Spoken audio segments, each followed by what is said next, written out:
বল কেমন লুক তোর পছন্দ? দিদি, তোমার উপর ছেড়ে দিলাম। আমার স্ট্রেট লুক ভালো লাগে না, কারণ কার্লি হেয়ার তো। তুমি একটু বাউন্স লুক করে দাও, তাতে আমি খুশি হব। আচ্ছা, হয়ে যাক। ওকে দিদি।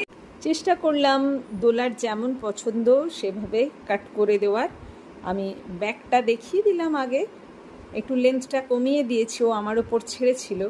সাইড থেকেও দেখিয়ে দিলাম, এবার ওর কথা শুনি। ফ্রন্ট থেকেও দেখিয়ে দিলাম, এবার বল তোর কেমন লাগলো? দিদি শোনো, প্রত্যেকবার তোমার উপর ছেড়ে দিই, প্রত্যেকবারই স্যাটিসফাইড হই। এবারও আমাকে তুমি নিরাশ করনি, আমার খুব ভালো লাগে। খুব সুন্দর হয়েছে বাউন্স লুকটা। তো প্রত্যেক বছর তোমার কাছেই আসি, আবার যতদিন এখানে থাকবো তোমার কাছেই আসবো। ওরে বাবা, আমি এটাই খুব তো চাই। স্যাটিসফাইড।